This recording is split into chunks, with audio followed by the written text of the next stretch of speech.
Alors c'est vrai, mais dans le même temps c'est faux. C'est sérieux, hein?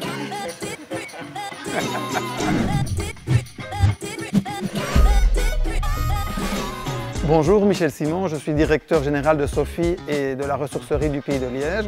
Donc ce sont deux entreprises sociales qui sont actives dans la collecte, le tri, le recyclage, la réutilisation d'électroménagers usagés et aussi d'encombrants. Alors c'est vrai, mais dans le même temps c'est faux.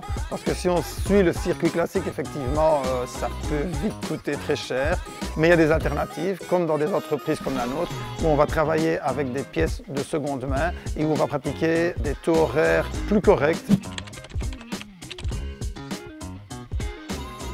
C'est vraiment le contraire. Si je prends notre exemple, on a une finalité sociale, on n'a pas finalité de profit. Il n'y a aucune distribution de dividendes. Donc l'ensemble des bénéfices sont réinjectés dans l'activité pour créer de l'emploi, créer de l'activité.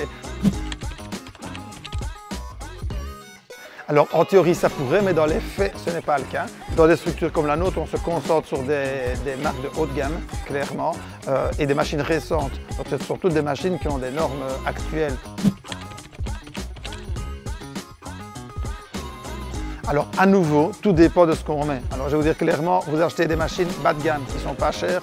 Après la période de garantie, vous avez rapidement un problème. Vous achetez une machine de seconde main, disons de grande marque allemande, pour le dire comme ça, clairement la qualité est bien meilleure, donc cette machine va durer beaucoup plus longtemps. Avant on achetait des voitures d'occasion, il n'y a pas de problème. Machine d'occasion, bof, maintenant ça semble tout à fait normal et maintenant même tout ce qui est meubles, mobilier, etc. c'est quelque chose de tendance et donc il y a un changement de mentalité et donc c'est clairement c'est pas prêt du tout de changer, que du contraire, ça va augmenter tout le temps. Yes. C'est vrai, depuis toujours. Ouais.